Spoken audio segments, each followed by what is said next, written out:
CBN Cuiabá.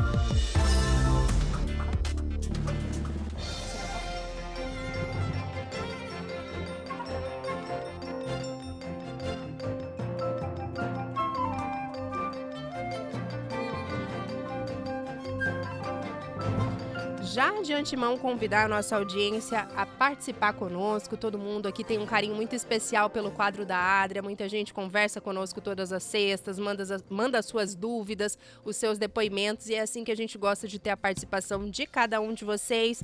Adria, bom dia, seja bem-vinda mais uma vez. A Adria, que é comunicadora, cantora, apresentadora, mãe, 1001 funções. Fica à vontade aí para apresentar o nosso tema de hoje e também a nossa convidada dessa manhã. Bom dia, Camila. Bom dia a todos os ouvintes da Rádio CBN. Um grande prazer estar aqui nessa sexta-feira. E hoje, ainda estamos em abril, no mês da conscientização do autismo. E é tão importante esse assunto que nós temos falado aqui, falado para tantas pessoas, alcançado tanta gente. E nós estamos aqui com uma psiquiatra, doutora Luísa Stuck, e nós vamos conversar com ela ainda sobre esse programa todo, falando sobre psiquiatria infantil, falando sobre como devemos procurar, quando devemos procurar, quais são os sinais. Vou apresentá-la para vocês. Doutora Luísa Stuck, ela é médica psiquiatra, formada pelo Rio de Janeiro. Ela está há anos em Cuiabá e ela também é professora responsável pelo Internato de Saúde Mental e Psiquiatria da Faculdade da Universidade de Várzea Grande, a Univag. É um prazer receber a senhora aqui essa manhã. Eu falei que eu não ia falar senhora, mas, meu Deus, essa nomenclatura doutora já coloco senhora depois, Mas ela é tão jovem que eu não posso fazer isso. Como você se sente aqui em Cuiabá, responsável por essa parte ali, do internato de psiquiatria ali da Universidade de Várzea Grande? Eu queria que você começasse falando sobre isso, também se apresentando. Bom dia. Bom dia, pessoal. Sou Luísa. Eu estou um pouquinho tímida aqui, que a gente não é muito prática nossa, Bom, em relação a ter essa possibilidade, essa chance de montar um internato de saúde mental da Univag, foi uma coisa que deu um bom... foi todo embasado numa formação que eu acabei observando durante a residência. Uhum. Porque, assim, a formação médica, ela era muitas vezes, assim, muito segregada da psiquiatria, da saúde mental, Perfeito. que engloba toda a questão geral. E quando foi para montar o internato de saúde mental, a gente pensou de uma forma em que os alunos pudessem ter a realidade realmente da psiquiatria e desmistificar sobre a questão de como eu lido com um paciente que é psiquiátrico, Porque na formação médica, por anos, acabaram sendo assim, a gente acabou tendo uma distância desses pacientes psiquiátricos e muitas vezes não sabia como lidar, para onde encaminhar, se encaminhava para um CAP, se encaminhava para uma internação, se encaminhava para um tratamento ambulatorial, Então, toda a nossa formação ali foi para preparar os médicos que sairiam da universidade para compreender esse universo de uma forma mais desmistificada. Humanizada, talvez, Sim, doutora? E aí acabou que assim, a gente acabou trazendo um grande diferencial na formação desses novos médicos, assim, que já tem uma boa bagagem, Uma bagagem bem mais inclusiva. Então, a gente está formando aí... A cada 6 em 6 meses, Muito uma bom. boa levinha que vai indo. As Muito outras bom. universidades também estão fazendo isso, mas foi uma determinação do MEC que viu que era uma área importante para ser observada, E que ficava um pouquinho... Talvez eles identificaram essa falha e aí começaram... Esquecida, talvez, Então está sendo bem diferente. Tanto que nossos alunos... dos que formam, muitos querem psiquiatria, por esse estímulo, até mais pelo contato com a própria especialidade. A doutora Luísa estava me falando ali nos bastidores. Eu sempre gosto de trazer um pouco dos bastidores, porque ali nós colhemos informações muito importantes, valiosas, Adria? Ela me disse que atende crianças, adolescentes, mas que o público dela, em geral, é um público adulto. Então, se você que está nos ouvindo precisa se consultar com um psiquiatra, também precisa desmistificar na sua mente que o psiquiatra, ele não é um médico que está ali separado. Não, muito pelo contrário. Nós temos que ir ao psiquiatra, sim, exercitar isso, porque é tão importante para as nossas emoções, doutora? Pode falar. E muitas vezes você vai procurar um profissional, eu acho que um pouquinho está desmistificando ao longo do tempo. Uhum. Ainda chega um pessoal mais, né? Com medo, né? Mais com medo, um pessoal mais que tem esse estigma, assim. Aí na hora que vem, né, eles imaginam um psiquiatra, assim, né? Uhum. Como aqueles. Eu acho que agora um pouquinho menos, que o filme não dá tanto enfoque nisso, né? Uhum. Mas na hora que eles chegam e falam, a senhora é psiquiatra, né? Que bom, eu imaginava, eu nunca tive um psiquiatra. Eu falei, não, gente, é uma consulta normal, você vai ver que nós não somos malvados, nós não somos, né? Então vamos lá, vamos, a gente está aqui para ajudar. Muito bom. Doutora, e como funciona a psiquiatria infantil? Quando devemos buscar a psiquiatria infantil? Quais são os primeiros sinais, né? Falando agora desse universo, né, infantil, são os primeiros sinais que essa criança emite, né? Os comportamentos. Eu mesmo, sinceramente, não sei. E gostaria que a senhora falasse sobre isso. Bom, vamos lá. O psiquiatra infantil é aquele que ajuda a identificação de sinais e sintomas ali que estejam alterados daquela evolução natural de uma criança saudável, né? A criança saudável é aquela que comunica com o pai, que vai criando uma certa independência, que vai conseguindo ter um autocuidado conforme a evolução, consegue aprender na escola, se relacionar bem com os amigos. Às vezes sai aquela briga de criança, aquela bagunça, mas nada que fuja tanto ao esperado, né? Sim. Quando isso começa a alterar, aí sim precisa a entrada de um profissional, né? Muitas vezes a entrada do psiquiatra é quando essa mudança já está sendo uma mudança muito gritante ou mais do que um simples comportamento assim é quando é uma coisa mais grave, né? Não estou conseguindo aqui elaborar isso, mas assim, vamos lá. Uma criança que de repente os pais não conseguem o olhar dele de volta. Sim. Ou não conseguem ver que essa criança chega a 1 ano de idade, 1 ano e meio, e ele não está começando a balbuciar, ou não está começando a olhar nos olhos, ou tem algumas dificuldades de interação social, aí nós vamos ter que olhar para essa criança já o mais rápido possível. Perfeito. Que aí a gente já vai direcionar um transtorno global de neurodesenvolvimento, né? Para ver se tem um autismo ou algo assim. E aí a gente ajudar essa criança para ela ter estímulo suficiente para que ela possa ter mais mecanismos do qual ela não está tendo. Que aí, no caso, seriam as habilidades sociais, né? As habilidades de interação social, de táteis, né? Da questão senso-perceptora e as outras situações. Isso no autismo. Quando começa a fase de alfabetização, e aí nós podemos ter alguns transtornos de aprendizado, né? Muitas vezes tem crianças hiperativas, né, que são consideradas crianças que não param quietas, né, que dão dificuldade, muito impulsivas, acabam fazendo as coisas sem pensar. E nem sempre é autismo, né, doutora? Não, não, uma coisa é diferente, né? O TDAH é bem diferente do autismo, né? A criança que tem TDAH, ela interage, ela conversa, ela faz, ela tem um desenvolvimento. Ela só é uma criança mais agitada ou uma criança mais desatenta, né? Que é hiperatividade ou desatenção, ou essas duas coisas se misturam. Então, ela é bem diferente, né? Não que não possa ter um e o outro, né? Sim. Mas eles caminham em paralelo. Sim. Quais os transtornos mais comuns que a senhora recebe hoje em consultório? De adulto ou de criança? Pode ser de criança. De criança? Mas nós vamos falar sobre os adultos também, contemplar a nossa audiência. De criança eu recebo pouco agora, né? Porque o meu público mesmo é público adulto. Eu atendo algumas crianças quando é necessário, mais para uma orientação. Quando eu vejo que alguma coisa que foge um pouco da minha possibilidade, eu encaminho para o especialista, que é o psiquiatra infantil. Que nós temos ótimos psiquiatras infantis aqui, né?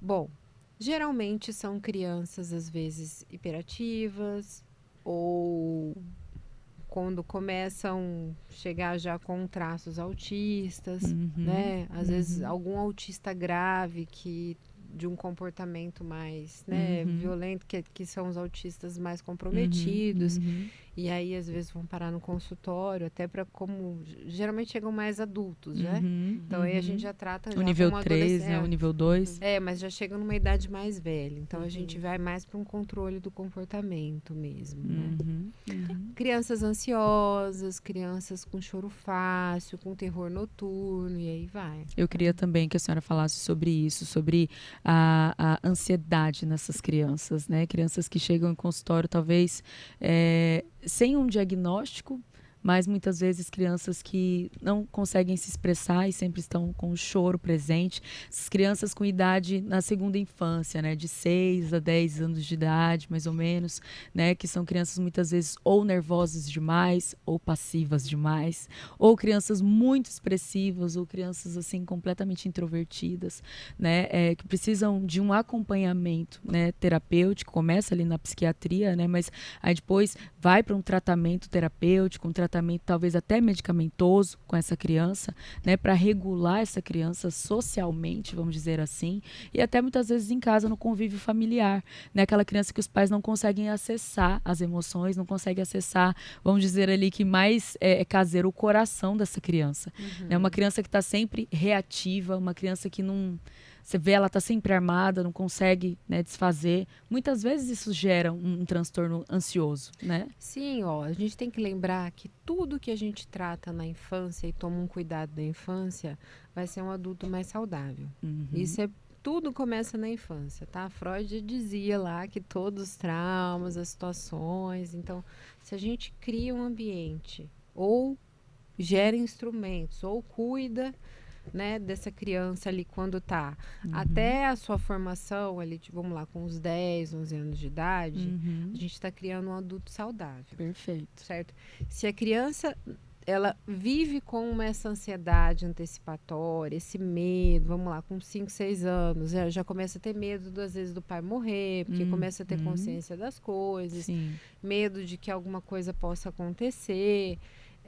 Então, a criança já fica num grande sofrimento. Então, ela tá... O que é uma ansiedade? Ansiedade é a liberação também noradrenérgica de né? Então, tá sempre em situação de alerta. Sim. Né? Então, tá sempre reativa. Então, ele tem que estar sempre naquela situação de fuga ou luta. Então, é uma criança que vai estar sempre preocupada, não vai relaxar, não vai conseguir brincar sozinho. Então, às vezes, vira um adultinho criança, sabe? Que acaba saindo do lugar de criança e acaba ficando mais no lugar de proteção da casa. E tá errado isso. Sim. Não tem doutora, recursos para isso. Eu vejo muitas mães, muitos pais, às vezes não faz isso, né? Porque querem, mas falam, ai, nossa, amadureceu muito cedo. Né? E a criança tem 7 anos, 8 anos, e eu penso, nossa, eu fui essa criança que amadureci muito cedo, mas na verdade era um quadro ansioso, né? Queria cuidar, queria saber do futuro, nossa, mas como é que vai ser, né? E eu colhi na minha adolescência essa parte, né? Muito, muito ansiosa. Então, como, né, os pais podem detectar essa criança, né? Eu, por exemplo, vejo na minha filha, né? Posso falar que a minha filha, ela tem a preocupação de quando a gente vai sair, se o combustível tem bastante, ela pergunta, esse combustível dá para chegar e dá para voltar?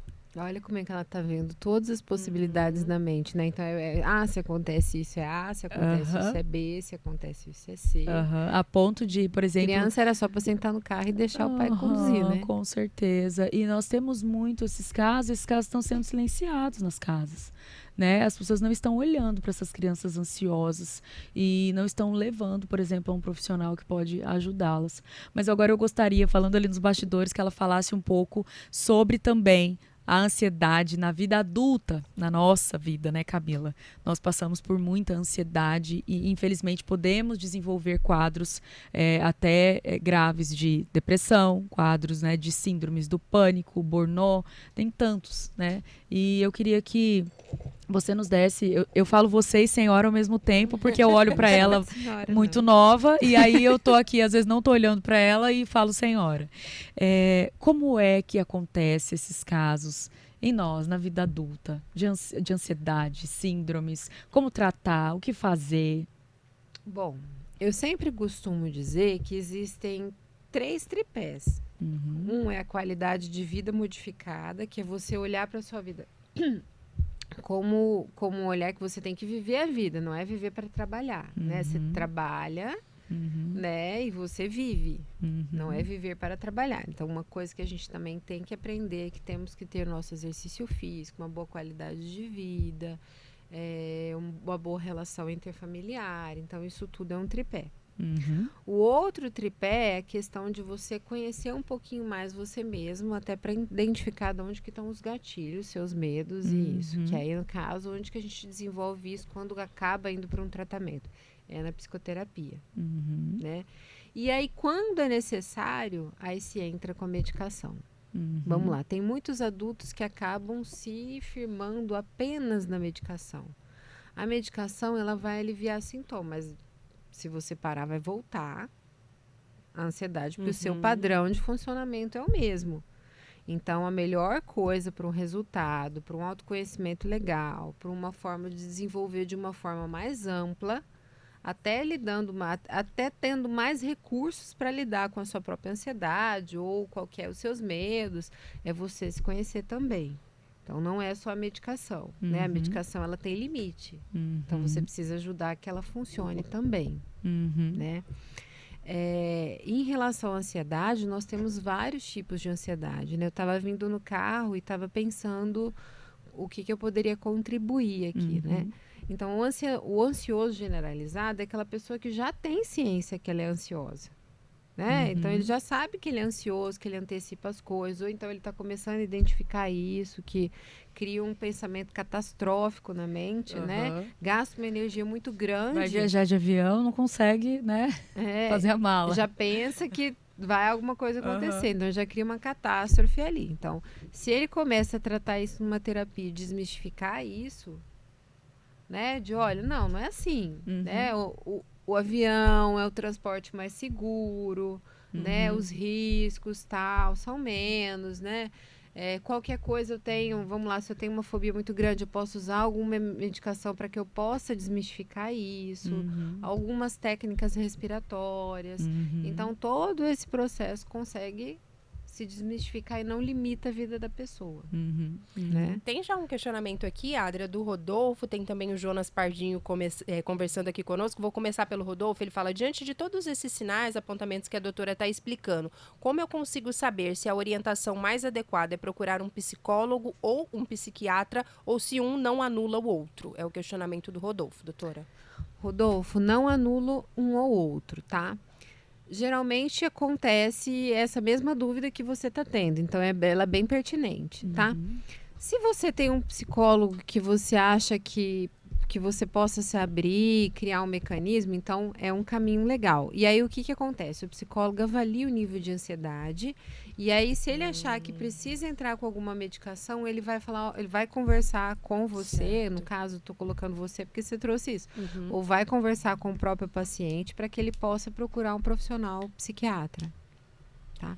E a mesma coisa o psiquiatra. Muitas vezes chegam por nós, né, que somos psiquiatras, e aí a gente identifica que a ansiedade é grande, que nós precisamos de outros recursos, e aí a gente encaminha para o psicólogo. E aí isso vai caminhar em conjunto. Então, as duas formas, elas podem acontecer e não se anulam. Elas vão só somar, o importante é buscar ajuda. Doutora, ainda nessa linha, desculpa, Adri, você... Tô vendo que você está prestando atenção aí. Estou aqui de longe, mas observando. A gente tem conversado com vários profissionais, né? E a gente observa que eles precisam se adaptar às nuances, especificidades, né, das pessoas não neurotípicas, né? Do ponto de vista da psicologia, da psiquiatria também, é preciso essa observação ou se trata...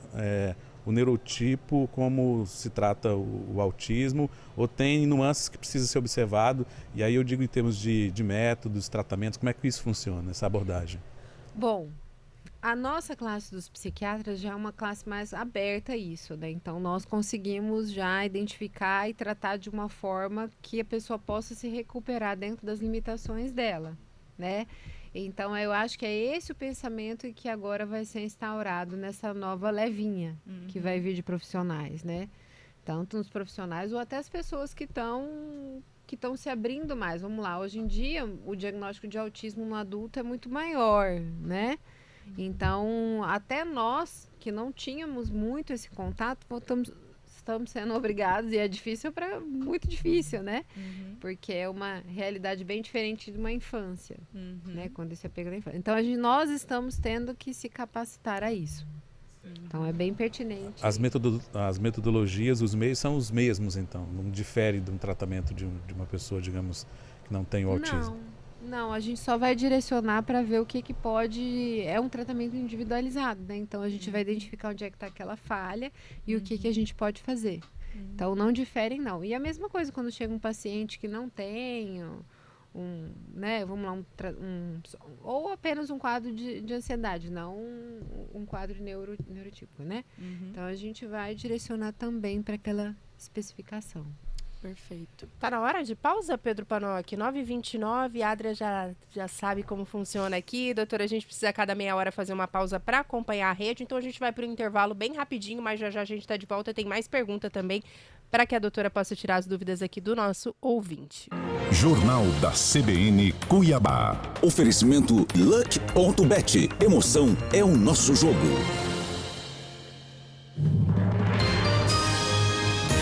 Repórter CBN.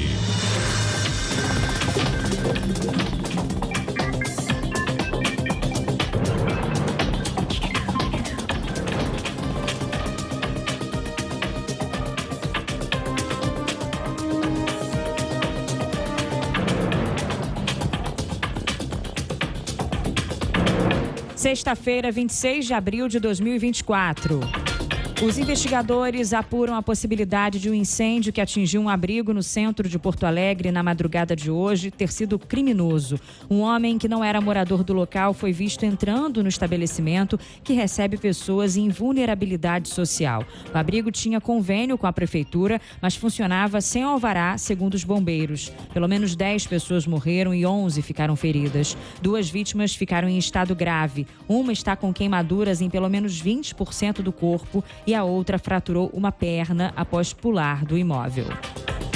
O indicador considerado uma prévia da inflação oficial do país desacelerou em abril pelo segundo mês consecutivo. O IPCA 15 caiu 0,15 ponto percentual na comparação com março e ficou em 0,21%. Os grupos alimentação e bebidas e saúde e cuidados pessoais exerceram os maiores impactos no resultado. Apenas o tomate subiu quase 18%. O alho e a cebola registraram alta superior a 11%. O grupo transportes foi o único que apresentou queda. O levantamento é feito pelo IBGE.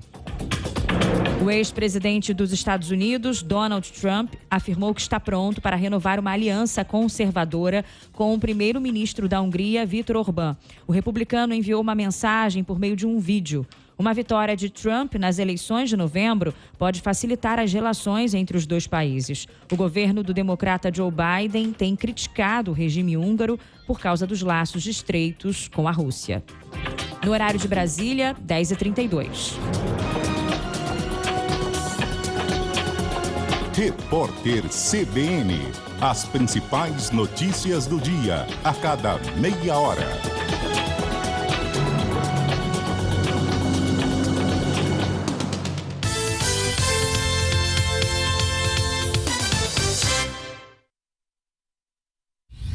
A gente tem orgulho de ser o país do agro. IAGRO. Agora eu quero levantar a bola de um assunto aqui que às vezes é deixado de escanteio, quando a gente pensa no que representa o Brasil. A gente tem muito orgulho do nosso futebol, dos nossos jogadores, dos nossos clubes, mas nem sempre dá atenção para o potencial produtivo que a gente tem aqui e que também é destaque no mundo todo. Quando eu falo de um setor que gera mais de 28 milhões de empregos, eu falo do campo, mas não de futebol. Eu falo do campo, que é responsável por 24,1% do PIB do nosso país. E isso é 1/4 de toda a riqueza que os brasileiros produzem. Falo de quem dá goleada como o maior exportador de soja do mundo. É dinheiro estrangeiro entrando no nosso país, gerando empregos e melhorando a vida das pessoas. Se você pensar bem, a soja que a gente produz aqui está nos cosméticos, nos eletrônicos, até naquela comidinha japonesa, naquele salmão que você come no final de semana. além de ser a ração animal de diversas cadeias produtivas. Nós brasileiros temos que olhar mais para toda essa riqueza que a gente produz. Os resultados estão aí, para a gente se orgulhar mesmo. O país do futebol é também o país do agro, uma iniciativa do Instituto Mato Grossense de Agronegócio, IAGRO. A gente tem orgulho de ser o país do agro. IAGRO. O Complexo Hospitalar de Cuiabá é reconhecido pelo respeito, segurança e excelência no cuidado com você e sua família. É referência no atendimento a traumas, ortopedia, cirurgia geral e clínica médica com pronto atendimento 24 horas, equipamentos de ponta e uma equipe especializada em geriatria, urologia, infectologia, neurocirurgia e pneumologia. Complexo Hospitalar de Cuiabá, 3051 3000. Você sabe o que significa a sigla ESG? É a preocupação ambiental, social e de governança de uma empresa. Esse é o tema do CBN Sustentabilidade. Durante a semana, dentro do CBN Brasil, Rosana Jatobá comenta as principais novidades ESG no mercado. Já aos finais de semana, a jornalista entrevista um especialista no tema. O conteúdo vira podcast e pode ser ouvido na sua plataforma preferida. CBN Sustentabilidade, com Rosana Jatobá. Na programação, no site ou no aplicativo da CBN. Jornal da CBN Cuiabá. Oferecimento Luck.bet. Emoção é o nosso jogo.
De volta aqui na CBN Cuiabá. O intervalo demorou porque a gente estava fazendo consultas, compartilhando depoimentos. Aproveitando, né, a psiquiatra, né? 9h37, de volta aqui nessa manhã de sexta-feira, 26 de abril. Eu estava contando meu testemunho aqui, Pedro Panoc. Pode contar no ar? Ó, eu estava contando aqui para a doutora Luísa que a minha mãe sofreu muito quando eu era criança, porque desde criança eu tenho mania de arrancar cabelo. Então, assim, hora eu arrancava pouquinho, hora eu arrancava mais. Ou dos outros? Meu mesmo, eu só não como, porque tem gente que come cabelo, né, doutora? Eu nunca comi um cabelo. Tem um nome pra esse. Eu não sei se é transtorno, distúrbio, como fala. Tricofagia. Eu só arrancava, eu não comia, mas assim, e foi muito. Psiquiatra, psicólogo. Eu dormia, às vezes, com as mãos amarradas, os médicos pediam. Amarradas não. Com meia, né? Com meia. Protegidas, entendi. Assim, de alguma forma, pra que eu não ficasse, né? Porque eu arrancava mais o cabelo à noite. Aí depois, na adolescência, eu parei. Mas agora, adulto, eu ainda arranco. Eu tô marcando uma consultinha ali. Então, você era uma criança bem ansiosa, né? Demais. E agora eu tô, acho que mais ainda. Aí, por então, isso que eu sua mãe uso buscou Mega, ajuda pra você. Então, por isso que você conseguiu evoluir de uma forma mais leve. Mas acho que eu já desevoluí. Já tô precisando de uma consulta de novo. Porque depois de velha, comecei a arrancar os cabelos de novo. Mas é verdade. E aí a gente vai encontrando diversas coisas, né, doutora? Que as pessoas, em algum momento, ali têm, né? Algumas situação seja de estresse, de nervosismo, e aí elas passam a ter alguns comportamentos ali que podem parecer, né, surreais para outras pessoas. Posso dar um exemplo meu, né? Na época do vestibular para medicina, naquela época era bem difícil, eu só podia prestar Faculdade Federal Estadual. No último momento é que meu pai liberou para eu ir para uma particular, né? Que foi onde eu acabei passando. Na época do vestibular, ou então até em época de prova, parecia que eu tinha catapora. Então eu tinha skin pics, que é o quê? Ficar cutucando o rosto. Nossa. Então era uma forma, né? Geralmente são pessoas com uma personalidade mais obsessivas, mais ansiosas, que acabam cutucando o rosto ou tirando cabelo, né? Então isso é um intenso quadro de ansiedade, né? Então aí quando a gente trata, isso melhora. Não que às vezes não aconteça não, tá? Sim. Porque de vez em quando tem umas coisinhas aqui que acontecem quando a vida aperta um pouquinho. Mas a gente aprende a lidar de uma forma mais leve. E é curioso, até a Adri estava contando aqui que quando eu vou lá lavar cabelo, a cabeleireira Larissa fala, o que aconteceu essa semana que a senhora arrancou mais cabelo que o normal? Nossa, então, Camila. assim, às vezes eu não percebo, mas na hora que eu chego lá eu falo, ixi, aconteceu tal coisa aí, verdade. Então, às vezes, né, a gente não percebe, Inconsciente, né? torna um hábito, né, tão frequente ali e outra pessoa, eu vou marcar uma consultinha ali com a doutora. E o Pedro Panoc estava aqui conversando com a gente sobre os cabelos dele, o quanto ele, né, leva tempo para pintar fio por fio, né, Panoc? Exato. Eu também vou assumir meus cabelos brancos quando eles vierem. Eu sempre falei isso, que eu vou assumir eles, porque eu acho bonito, eu acho. Doutora, a conversa tá maravilhosa, a gente tá assim, caminhando pro fim do nosso quadro. Muito importante ter a senhora aqui com a gente, ainda mais trazendo leveza aqui pro nosso Jornal da CBN, né? Muitas pessoas estão nos ouvindo, também é bom a gente acredito saber que de perto ninguém é muito normal, gente. Se cuida e vai seguindo, né? É verdade. É bom que a gente aprenda a se olhar, né? Aprenda a se olhar por dentro e ver por que tá acontecendo esse sentimento comigo, né? E isso evita muitos outros males, porque a depressão, ela vem por uma raiz de um pensamento que começa pequenininho e esse pensamento vai tomando forma, vai tomando força e ele vai crescendo, aí vem o ato da comparação, a gente começa a se comparar com outras pessoas, se comparar com o trabalho, se comparar com o que faz e de repente começa a comparar a nossa maternidade com a outra mãe que a gente só vê na internet e aí aquela família margarina e eu falo, gente, vai na casa dessa pessoa pra você ver se não tem um grito, você vê se não tem às vezes tá um estado louco e na internet tá maravilhoso. Eu sempre gosto de deixar isso claro para as pessoas. A vida na internet, ela é mostrada da forma que a gente quer, não da forma que é. Nós escolhemos quais são as fotos que nós queremos colocar e os vídeos também. Os vídeos que nós estamos, né, focados, falando ali, né, com muita calma, muita paciência, quando na verdade a vida, ela é igual para todo mundo, né, doutora? Não, ninguém foge aos problemas, às situações, desafios. aos medos, aos desafios da vida, às inseguranças. Quem nunca ficou inseguro em relação a qualquer coisa que tenha feito na vida? Então, isso é muito normal que aconteça, né?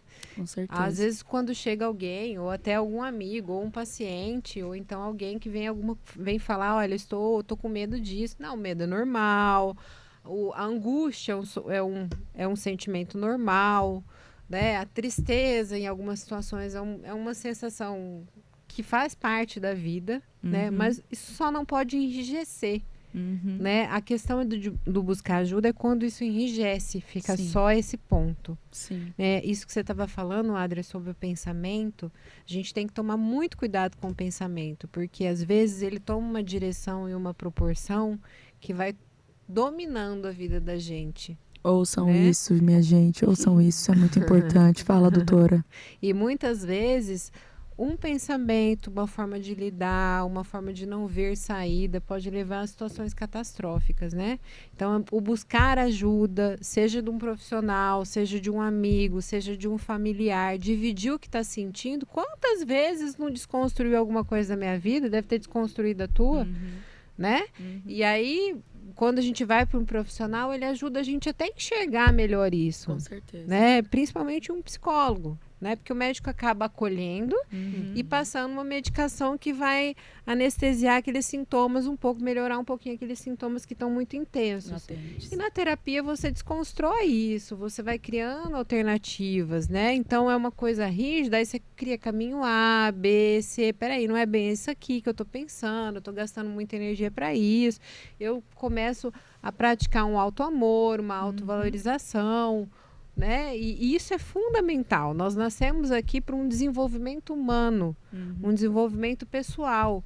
Se a gente acaba só acreditando naquilo que os pensamentos ansiosos, autodepreciativos começam a tomar frente da vida da gente, né? A gente acaba se automutilando em vários aspectos, né? Não acreditando na capacidade. Só que nós não somos feitos para isso, né? Nós somos feitos para ser felizes e sermos bem conosco mesmo. Temos uma vida plena, né? E é Como comum, chegar, doutora, né? isso que a Adria falou, assim, principalmente, né, nesse momento de rede social, que as pessoas querem idealizar tudo, né? Porque é bem o que a Adria disse, né? A gente vai compartilhar ali a foto, óbvio que a gente compartilha ali algum momento que a gente tá um pouquinho mais desleixado, mas principalmente, né, quando a gente fala do Instagram, é corpo lindo, maravilhoso, é barriga trincada, né? A pele impecável, a boca perfeita, o cabelo perfeito. É comum que muitas pessoas procurem, claro, sem entrar nos detalhes, né, dos pacientes da senhora, mas isso aumenta um pouco mais com o passar do tempo, que as pessoas busquem essa perfeição, né, talvez ali idealizem uma vida que a gente sabe que não é a realidade de ninguém, isso acaba afetando, né, de fato a saúde de cada uma dessas pessoas. Isso são coisas que acontecem com cada vez mais frequência? É muito comum, né, hoje em dia o que a gente acorda? A gente acorda, a gente vai olhar o quê? Instagram. Eu pelo menos vou olhar o celular. Instagram, né?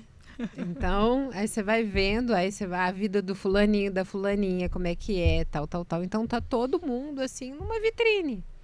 Não é uma vitrine que é exposta só ao nosso melhor lado. Né? Aquilo que eu falei, de perto ninguém é normal. Então, a hora que você vai entender, tem alguma coisa ali. Então, se a gente colocar essas relações, não como perfeição, mas situações humanas, entender as pessoas que elas podem ter ali uma questão, um aspecto mais idealizado, né, de imagem e tal, mas que dali tem uma pessoa que às vezes fica triste, às vezes fica ansiosa, às vezes tem medo, às vezes não dorme direito, tem às vezes pode ter até uma questão de um questionamento da autoestima. Então isso tudo normaliza, né, humaniza as pessoas. Então a internet, se a gente olhar a internet como uma forma assim, aí isso vai ser saudável. Se a gente olhar de uma forma comparativa e não tendo esses aspectos de que ali atrás tem uma vida, aí fica difícil. Mas é muito comum isso acontecer. Agora, todo nosso papel é desmistificar isso. Pedro Panoc tem que trazer um recadinho pra gente, já caminhando aqui pra reta final, mas também trazendo aqui a participação do ouvinte, os comentários da Adria, mas é hora de prestar atenção num detalhe. Agora um assunto delicado. Mato Grosso ainda enfrenta altos índices de violência doméstica. As vítimas, em sua maioria mulheres, muitas vezes não conseguem se afastar do agressor por uma série de fatores, entre eles a dependência financeira e emocional. Mas o governo de Mato Grosso quer mudar essa realidade. O programa Ser Família Mulher oferece auxílio moradia para que as mulheres vítimas de violência possam se afastar do agressor e seguir em frente. Uma iniciativa que começou em Mato Grosso e inspirou o Brasil.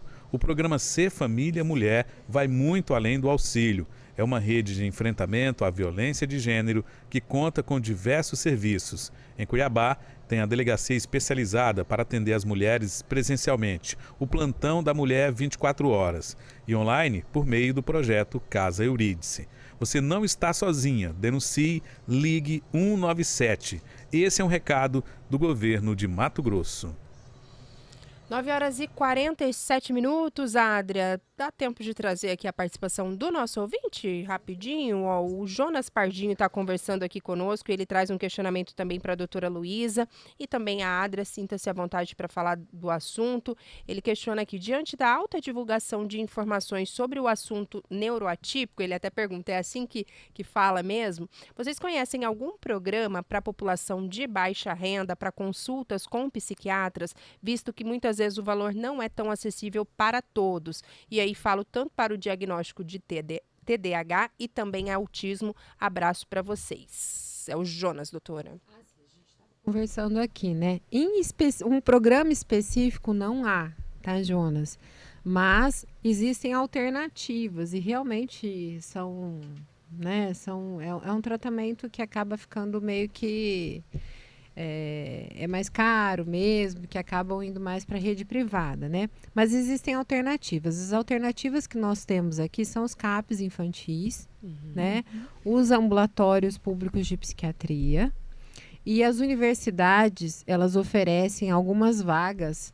E aí, quando a gente pensa em universidade, a gente pensa em não muitas vagas, porque assim, aí vai ser um tratamento mais integralizado, tá? Sim. Então, quem chega a uma universidade vai ter o mais próximo do ideal, né, para um tratamento. Então, eles absorvem pouco, mas é uma possibilidade. Então, hoje aqui nós temos... Aqui em Cuiabá nós temos 3 faculdades, né? E no estado acho que nós temos o quê? Umas 6, 7 de medicina. Então, às vezes, nesses serviços, onde tem o serviço de saúde mental, é importante. Também os serviços de psicologia, né? Então, para onde não há um serviço, um projeto específico, a gente pode buscar esses mecanismos para que possa ter uma consulta. Então, nas universidades é um bom caminho. Adria, fica à vontade aí para conduzir doutora. Nosso bate-papo. Eu quero fazer uma última pergunta, mas não menos importante, né?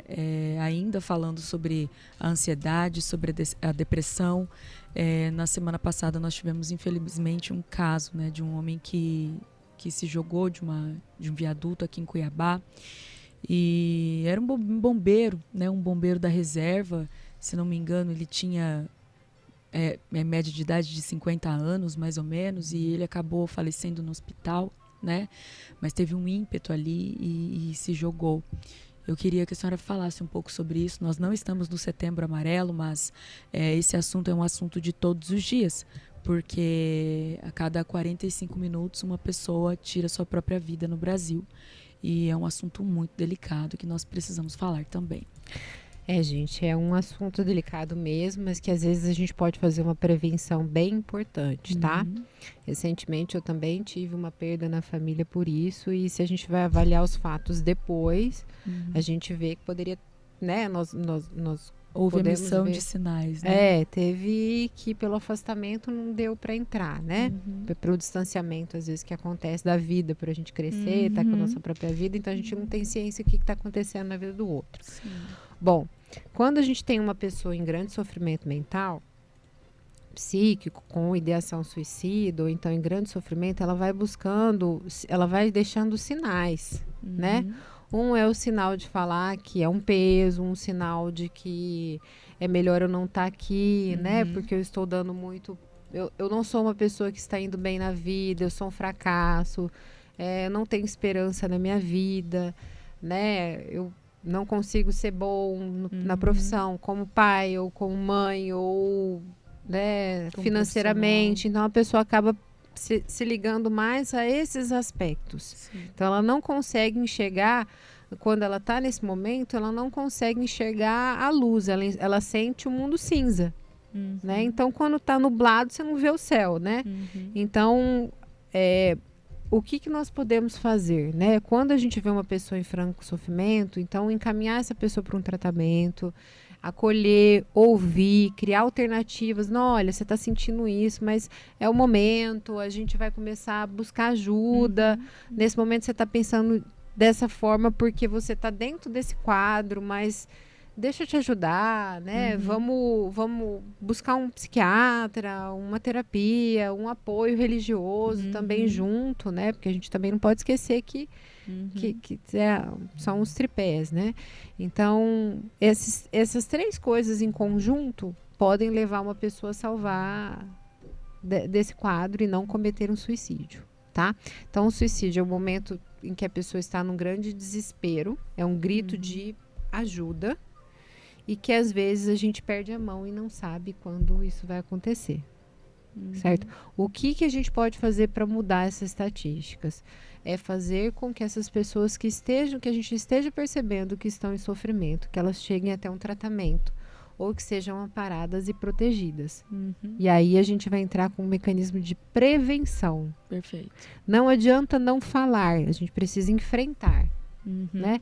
Até uma posição de você mostrar que a rede de suporte que ela tem filho, que tem família, que vai ter, né, que tem um contexto ali, né, em que ela é importante para a vida dessas pessoas, para as outras pessoas, ou que ela é importante e que tem recursos pessoais para se restabelecer e que vai ser ajudada. Isso é fundamental, porque aí você ajuda a pessoa. Você pega na mão porque ela não está conseguindo dar o passo. Mostrar que tem saída, né? Que há outros caminhos. Isso. Então, a gente tem que ficar muito atento quando uma pessoa tem um pensamento, uma medida, buscar o tratamento, né? Até para melhorar esse quadro de humor. O outro é quando ela tem um pensamento e planejou. O planejou é assim, eu pensei em fazer alguma coisa com tal, tirar minha vida com tal coisa, né? Então, a pessoa planeja como que ela vai fazer. Isso aí já tem que ter uma intervenção imediata. Tá? E quando ela já tem um pensamento, um planejamento e uma data, mais ou menos, ou está se preparando para fazer. Sim. Aí, você tem que realmente não deixar a pessoa ficar sozinha, levar de imediato mesmo, muitas vezes, se for necessário, precisar internar alguns dias, para evitar que a pessoa, naquele momento de desespero, tire a vida dela. E tem mais coisas também, né? A pessoa, quando ela está num quadro assim, ela tem os 4 Ds que a gente fala, que é depressão, desesperança, desamparo e desespero. Então, esses 4, ela vai mostrando na fala dela isso. Então, a gente pode identificar e ajudar, certo? E quais são os fatores de risco? Vamos lá, se é uma pessoa que já tentou suicídio anteriormente, então a gente tem uma pessoa que tem uma chance maior de cometer um suicídio. Se ela é solteira, não tem religião, não tem uma profissão, isso aumenta ainda mais o risco. Pessoas casadas com religião, porque a religião entra com aquele temor, né, sobre não tirar a vida. Isso ajuda, a fé também ajuda a uma nova busca de esperança. Então, isso tudo favorece e diminui o risco, né? Não que não vá acontecer, mas o risco é um pouquinho menor. Então, a gente tem que olhar a vida dessa pessoa e ver se ela tem esses recursos todos para lidar com aquilo. Senão, a gente vai ter que acolher realmente e levar até uma ajuda e um tratamento. Perfeito. Eu sei que é um assunto muito delicado, sensível, mas eu acredito que você que está nos ouvindo agradece, pelo menos, né, por a gente estar passando por esse assunto dessa forma.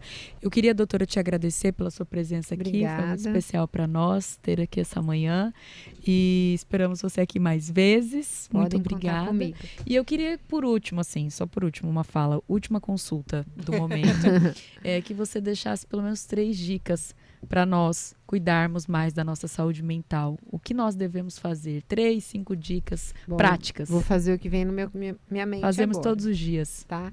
Primeiro, é olhar para você com auto-amor, se conhecer, né? Entender suas fraquezas, suas fragilidades, suas vulnerabilidades, entender que vulnerabilidade é uma coisa que todos nós temos. Então, falar sobre vulnerabilidade não é ruim, então a gente precisa falar até para ser acolhido.